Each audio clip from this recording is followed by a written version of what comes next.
आजकल के लोगों में एहसान मानने की तो आदत ही खत्म हो चली है। लोग सब कुछ लौटा सकते हैं, पर वो समय कहाँ से लौटाएंगे जो उन पर खर्च किया जाता है। हृदय से बहुत ही संवेदनशील माधवी बड़बड़ाते हुए कह रही थी, इतना करने के बाद भी हाथ क्या लगता है, बस बुराई भलाई। किसी की परेशानी न समझने वाले लोग तो जानवर से भी गए गुजरे होते हैं। उसने दुख और क्रोध में पति की ओर देखा और आनंद वो तो वर्तमान से बेखबर, बस चुपचाप खाने में मग्न था। बस होठों पर व्यंग्यात्मक मुस्कान जरूर छाई थी, जिस पर नज़र पड़ते ही वह और चिढ़ गई।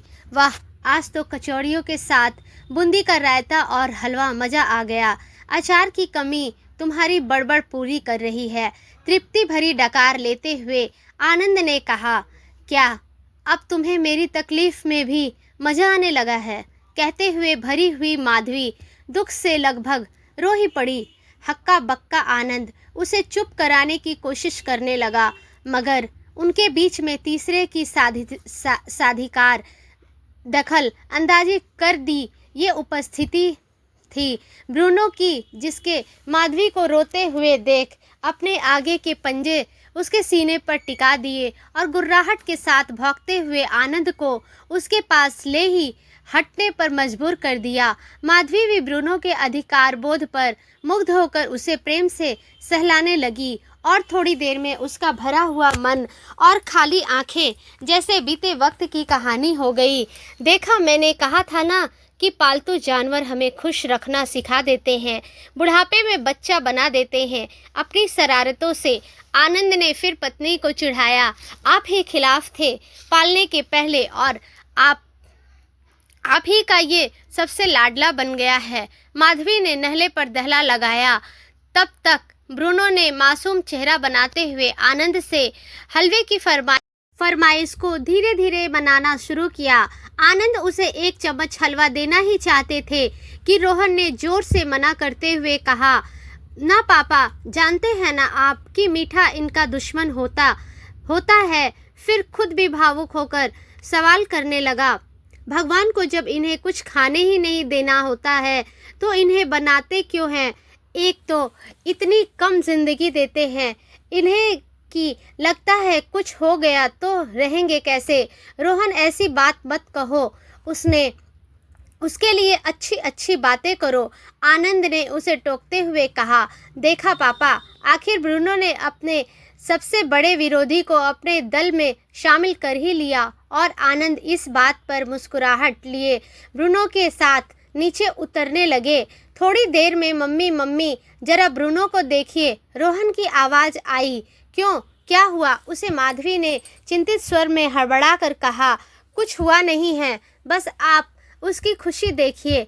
दूर से वो जिद्दी बच्चे सा उसका दुपट्टा घसीटते हुए बोला। हाँ बाबा, हाथ धो लेने दे, उसने पीछा छुड़ाने की गरज से कहा। यूँ तो शाम का रंग धीरे धीरे सुरमई से स्याही की तरफ बढ़ रहा था और लैंप पोस्ट की रोशनी बिना प्रयास और रोशन होती जा रही थी।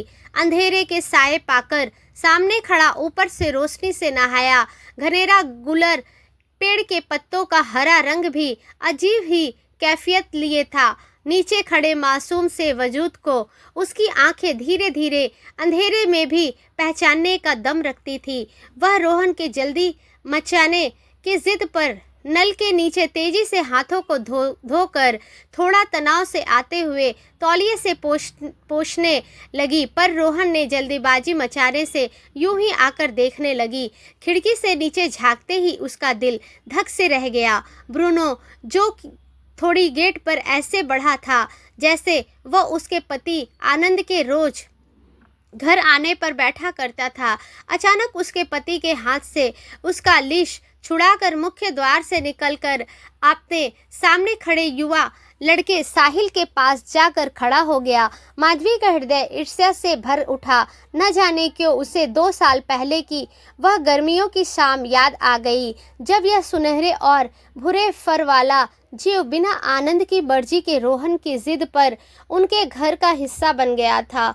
उसका सुनहरा शहद सा रंग, हल्का भूरा फर और गोमेद सी चमकीली आंखें देखकर जाना कि कि वो कुछ अलग सा है, छोटा सा पेमेरियन जाति का वह जीव जो अनजान को भी मोह ले अचानक सबकी नज़रों का केंद्र बिंदु बन गया था, क्योंकि ब्रूनो ने 1 वर्ष से भी कम उम्र में 2 बार विस्थापन का दर्द झेला था।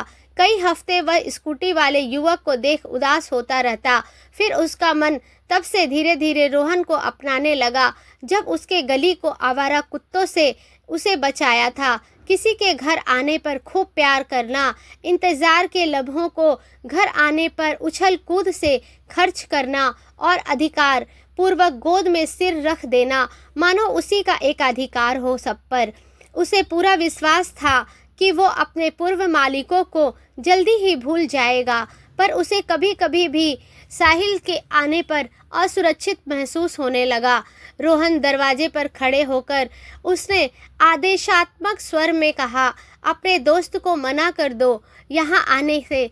क्यों मम्मी, जलन हो रही है? उसने हंसते हुए कहा और माधवी का चेहरा अपनी ओर किया तो फिर आंखों को भरा हुआ पाया।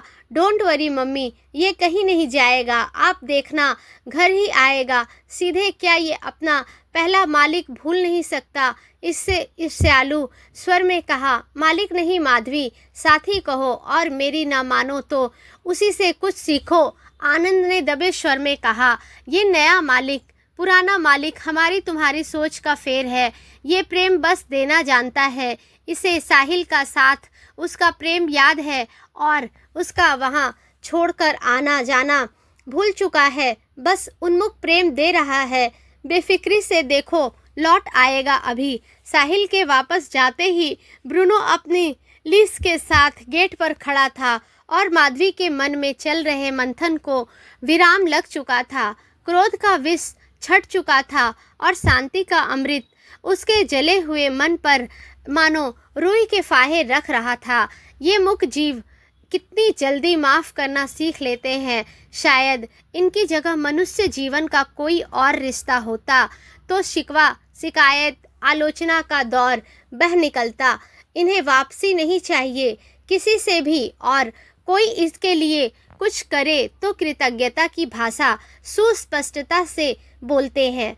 मम्मी अब क्या उसे पनिशमेंट में रखे हैं? आनंद अंदर नहीं आने देगी? रोहन के शब्दों ने उनकी निंद्रा भंग की तो उसने, आओ ब्रूनो, चलो अंदर चले, उसने तसल्ली से कहा।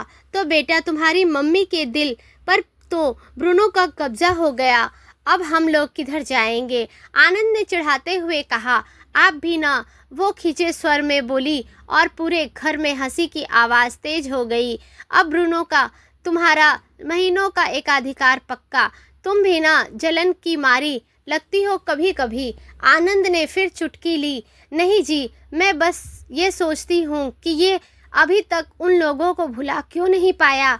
ऐसा क्या किया उन्होंने जो हमने नहीं दिया? छोड़कर उस पर से चले गए इधर, इसलिए कुत्ते शब्द को गाली कहा गया होगा। गलत बात माधवी। आज जब मैं सुबह और शाम की बातों से सिरे जोड़ रहा था तो लग रहा था कि कुत्तों का छोटा जीवन बड़ा शानदार होता है। उन्हें हमारे जैसे बड़े और दुखी जीवन की कोई ज़रूरत नहीं। जो पूरे समर्पण भाव से प्रेम करता है उसके हिस्से दुख और दुत्कार आती है, पर वह सबसे ऊपर प्रेम को रखता है। देखो, साहिल के द्वारा उसे छोड़े जाने को भूल अपने उसने सिर्फ देखभाल और प्रेम की बात याद रखी। कुत्ता होना वफादार होना भी है। यह अपने वर्तमान में कितना खुश रहता है।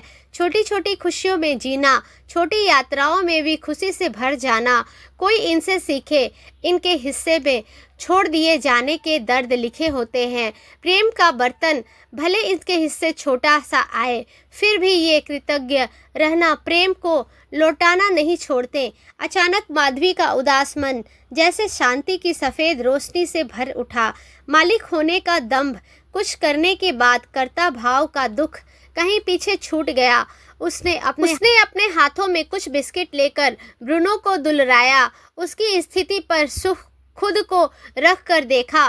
बीता वक्त ब्रूनो और अन्य बातों के घिरे एक चक्र सा बनाने लगे और धीरे धीरे काले धुएं का घेरा कब खत्म हो गया, सामने था तो ब्रूनो की मासूम आंखें। धन्यवाद।